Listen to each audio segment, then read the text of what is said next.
तमोगुण समाप्त हो रहा है। दोबारा समझो, अंधविश्वास अगर हमारा समाप्त हो रहा है तो हमारे अंदर सत्वगुण आ रहा है। अंधविश्वास क्या है? जितना भी सृष्टि का जो नियम है, इन पदार्थों का, समस्त सृष्टि के जितने भी पदार्थ हैं, इनके विपरीत जितनी भी कल्पनाएं हैं, विपरीत सोच हैं, ये अंधविश्वास की कोटि में आ जाता है, अज्ञान की कोटि में आ जाता है। और जिसका अज्ञान रह गया है वो अभी चलने के लायक ही नहीं है, वो कहीं न कहीं अभी अज्ञान में ही फंसा पड़ा है।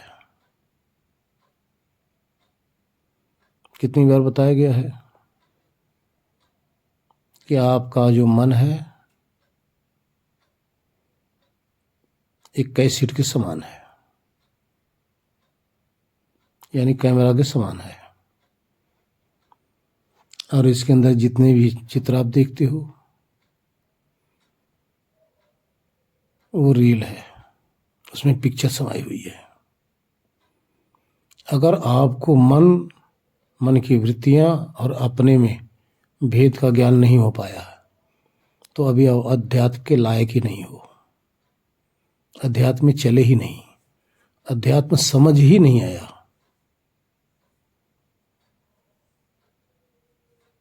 ध्यान रखो, अध्यात्म है क्या? जड़ और चेतन दोनों की गुत्थी उलझी हुई है, इसी में चेतना उलझा हुआ है। इस उलझन को संसार दशा कहते हैं। जिसके इस मन और आत्मा की जो गुत्थी है, जड़ और चेतन, आत्मा चेतन है, मन जड़ है, ये दोनों समझ में आ जाए अलग अलग तो समझ लो उसकी गुत्थी सुलझ गई। समझ में आते ही सुलझना शुरू हो गया। जैसे जैसे समझ और बढ़ती जाएगी वैसे अपने आप को, अपनी अनुभूति उसको होने लग जाएगी। जड़ पदार्थ की अनुभूति, जड़ पदार्थ की नश्वरता, ये उसको समझ में आने लग जाएगा। अगर अंधविश्वास है तो मन को ही अपना रूप समझोगे और मन में जितना वृत्तियां चल रही हैं इसमें उलझे रहोगे। बार बार बताया जाता है कि आपके सामने टेलीविजन चल रहा है,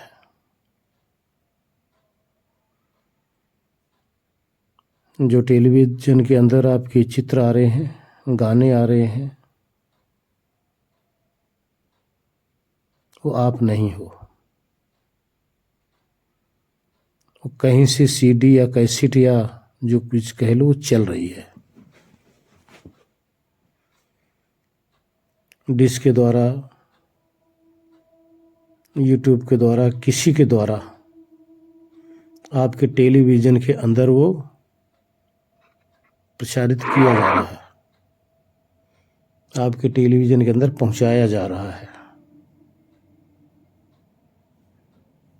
आप टेलीविजन नहीं हैं। अगर आप टेलीविजन के अंदर बिल्कुल उसके साथ अगर अपनी आंखें टच कर दो तो आपको टेलीविजन नहीं दिखाई देगा। टेलीविजन तभी आपको दिखाई देगा, उसके दृश्य तभी आपको दिखाई देंगे जब थोड़ा सा आपकी दूरी होगी। दूरी नहीं होगी तो आप उसको चित्र को नहीं देख सकते। इसी तरह से जहां आपको आपके अंदर जो टेलीविज़न चल रहा है ना, उससे अगर आपकी थोड़ा सा डिस्टेंस ना होता तो आपको वो टेलीविज़न जो अंदर चल रहा है वो दिखाई ना देता। ध्यान रखो कि बाहर का जो टेलीविज़न है एंटीना के द्वारा किसी के द्वारा उस टीवी के अंदर आ रहा है, लेकिन आपका जो मन है, मन रूपी टीवी के अंदर बाहर से लाइव तब आता है जब आपकी पांचों ज्ञान इंद्रियां लाइव अपने अपने विषय में होती हैं। एक तो लाइव चल रहा होता है, जब लाइव चल रहा होता है देख रहे होते आप मन को ही, लेकिन आप सोचते हो कि हम बाहर देख रहे हैं। हकीकत आपकी हैसियत नहीं है बाहर निकलने की। जिस रूप को आप 1 किलोमीटर दूर आपको महसूस हो रहा है ना, आपको 1 किलोमीटर दूर महसूस हो रहा है, वो ध्यान रहे कि वो लाइव प्रसारण हो रहा है। किसके द्वारा? इंद्रियों के द्वारा, आपकी आंखों के द्वारा। आंख लाइव बाहर से खींच रही है और मन के अंदर, मन जो है हमारा उस आंख के साथ लगा हुआ है।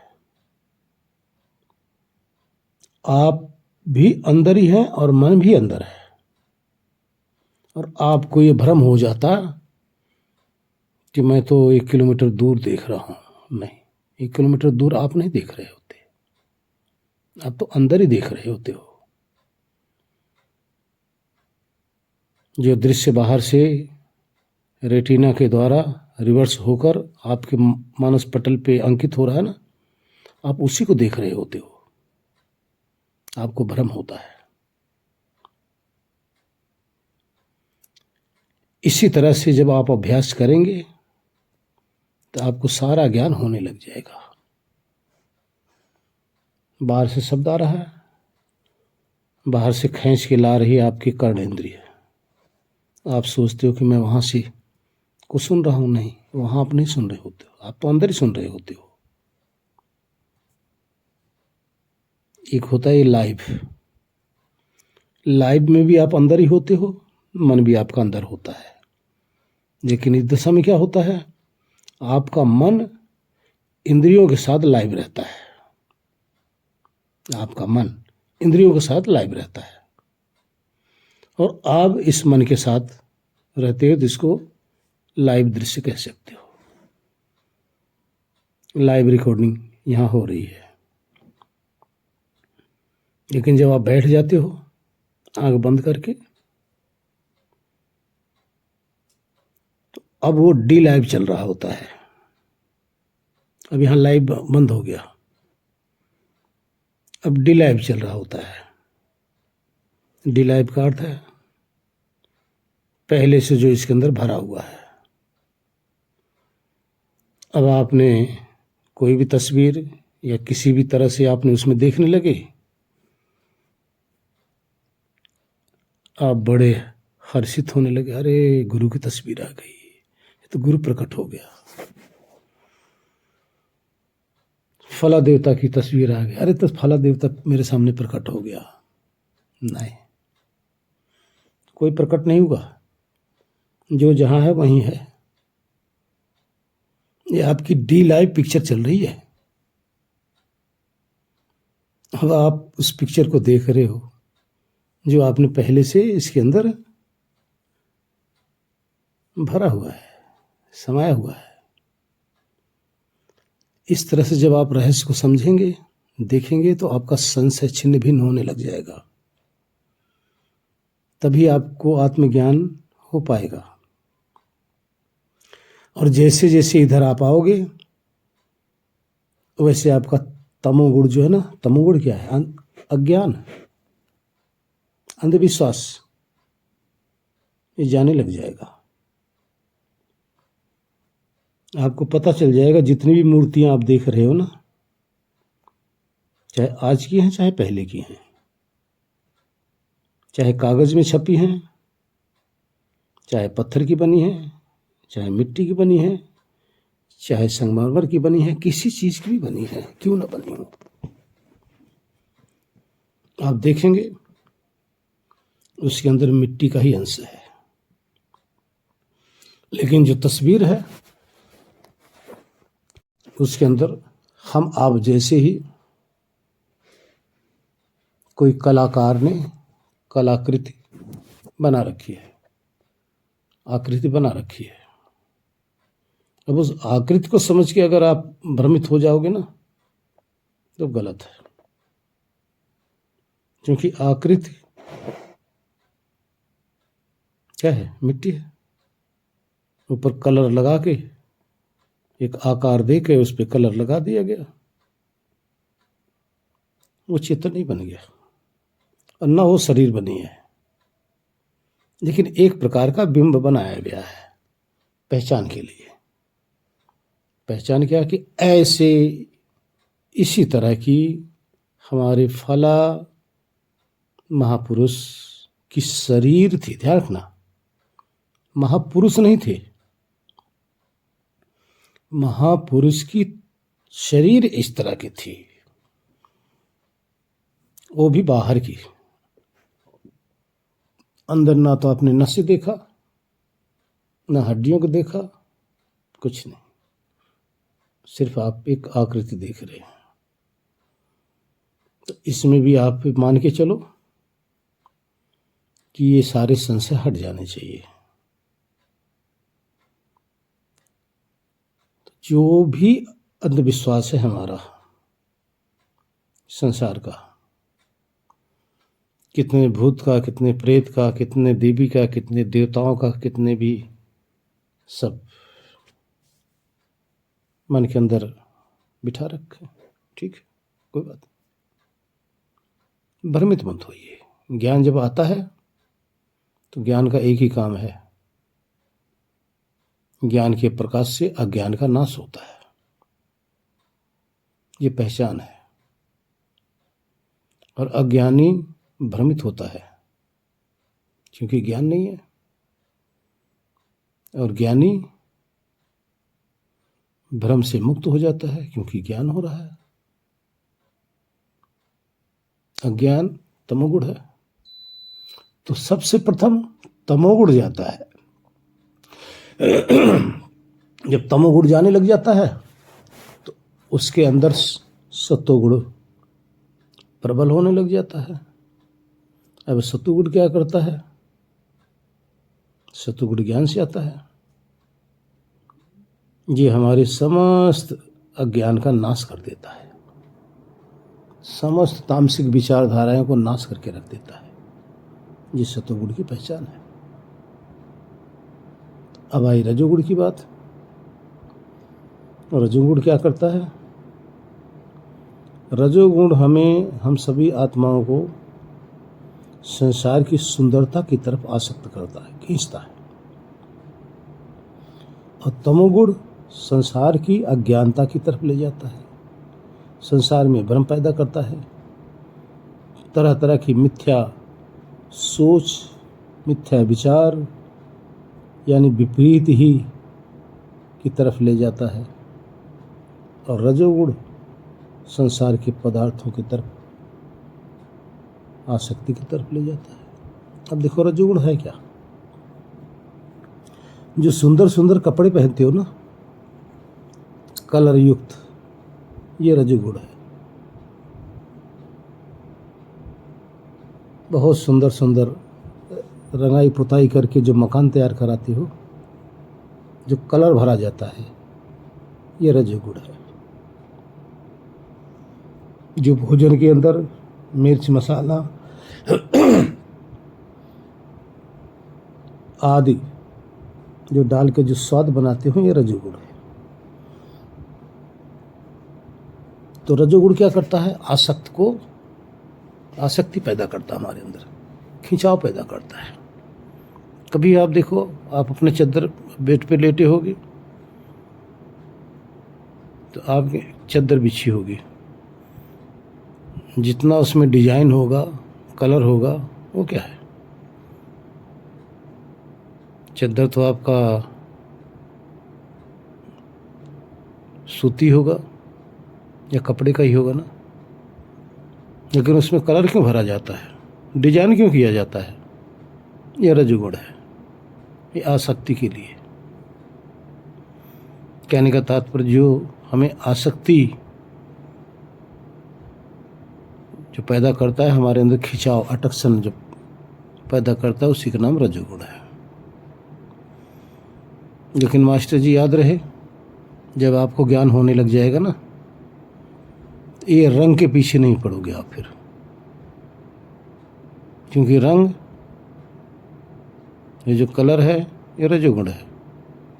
सत्वगुण रहेगा तो आप कलर को नहीं, फिर प्लेन को पसंद करेंगे। सत्वगुणी प्राणी प्लेन पसंद करता है, कलर को नहीं।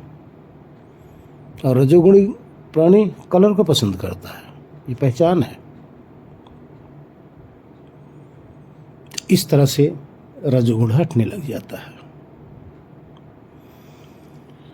अब आई बात अंदर ठहरने की।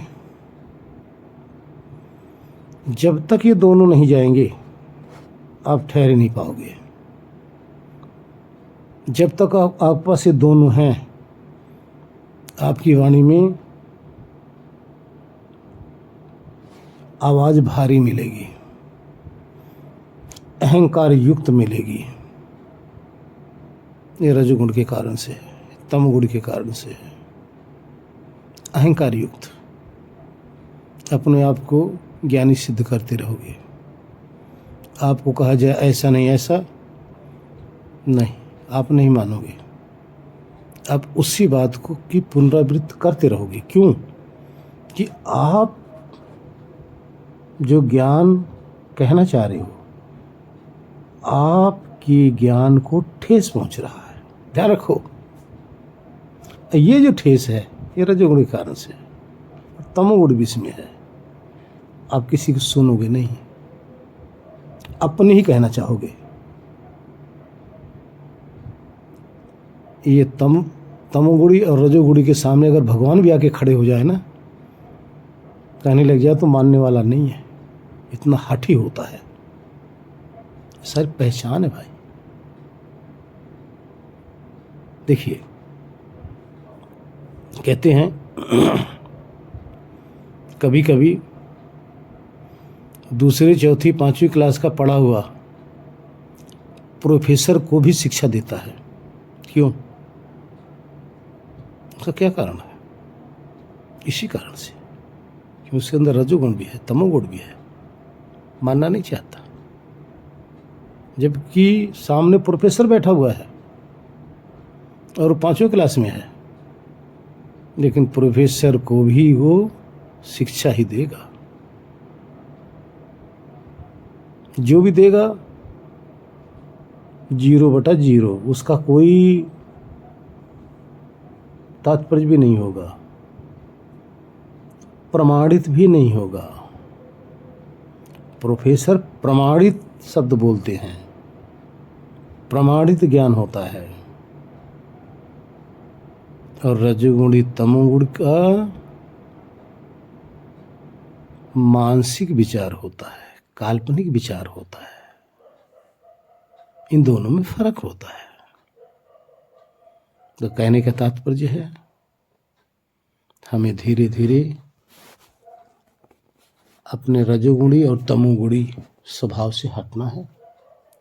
सतोगुणी स्वभाव को धीरे धीरे, ध्यान रखना, एक बैग अगर आप करेंगे तो ऊब जाएंगे, अध्यात्म में हट जाएंगे अध्यात्म से। इसलिए थोड़ा थोड़ा करके, रबड़ को इतना मत खींचो कि टूट जाए, धीरे धीरे खींचो, साधना करो। अंदर से जब आपको प्रकट होने लग जाएगा ना, तो कहते हैं कि डाली वही झुकती है जिसमें फल होता है।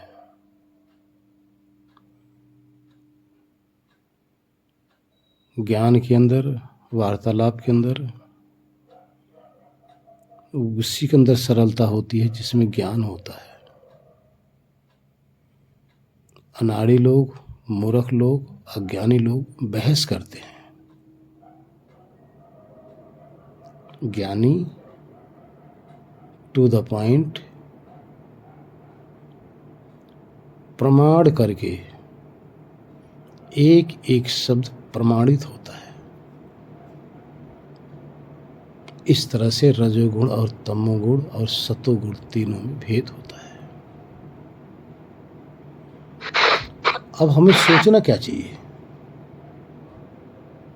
अब हमें जानना क्या चाहिए? विचार करो, हम कहाँ से आए हैं? आज कोई ज्ञान है? कुछ पता नहीं। जब से होश संभाले हैं उससे पहले तो हमें कुछ पता नहीं है। उस बेहोशी हालत में हम कैसे थे,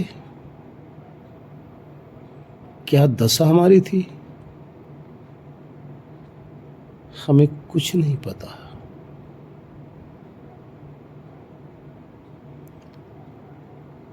उससे पहले हम कहाँ थे, किस जोन में थे, हमें कुछ नहीं पता। हम किसके बाप थे, किसकी माँ थे, किसके बहन थे, किसके भाई थे, हमें कुछ नहीं पता। हम कौन सी जोन में थे, मनुष्य थे, पशु थे, पक्षी थे, हमें कुछ नहीं पता।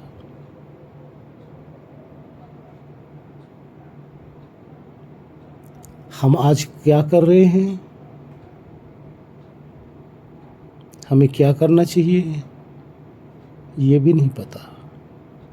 सिर्फ इतना ही पता है कि सुबह उठो, तेले के बैल की तरह चलो, लग जाओ। सुबह लंच बॉक्स लो, चल दो ड्यूटी पर। चाहे व्यापार है, चाहे नौकरी पेशा है, चल दो। सारा दिन अपना खट के आओ, शाम को फिर परिवार में आए, फिर खाए पिए, फिर सो जाओ। फिर सुबह उठो, फिर यही करने लग जाओ। हमें तो यही नहीं पता करना हमें क्या है, और यही करते चले आ रहे हैं। हमें यही नहीं पता कितना दिन तक जीना है, कब तक जीवन है, यही नहीं पता। हमें यही नहीं पता इस जीवन के बाद हमें कहाँ जाना है, कुछ पता नहीं है। यही नहीं पता कि हमने कितने पाप किए हैं, नहीं पता। लेकिन कभी भी ये पापी अपने पाप को मानने के लिए स्वीकार भी नहीं करता। अगर उसने पुण्य थोड़ा भी किया है ना, तो उसका ढिढोरा पीटता है।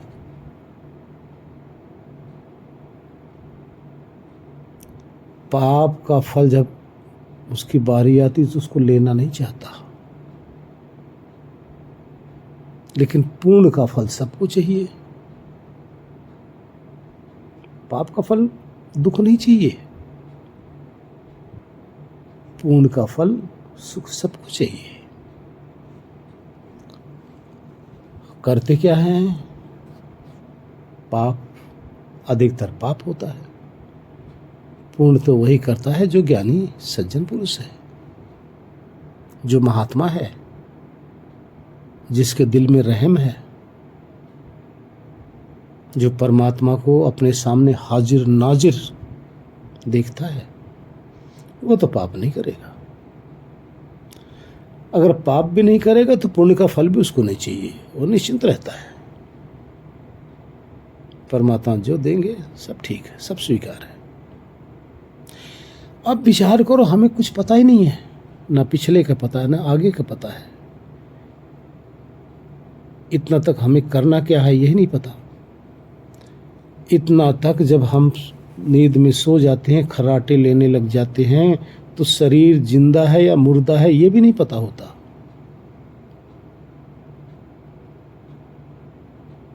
हम कहाँ चले गए थे ये भी नहीं पता। कहाँ से वापस आए ये भी नहीं पता। इन सब का पता करना ज्ञान की कोटि में है। जब आप अध्यात्म में आओगे ये सारा पता चलने लग जाएगा। जो पता नहीं था और जो पता नहीं है, ये सारी जानकारी होने लग जाएगी। ये क्यों होगा? क्योंकि अब आप रजोगुण और तमोगुण से हटकर सतोगुण के साथ आप व्यवहार करने लगे होगे। और सतोगुण का स्वभाव क्या है? सतोगुण का स्वभाव यथार्थ बताना, यथार्थ दिखाना, यथार्थ अनुभव कराना। जो जैसा है उसको उसी रूप में लखा देना, बता देना, समझा देना, जना देना, ये सतोगुण का कार्य है।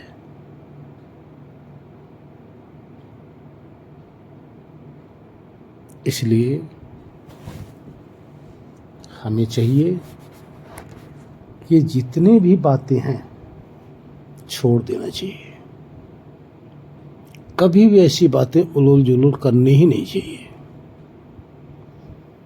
जब हम खोजी सत्य के हैं तो असत्य की चर्चा क्यों करें भाई?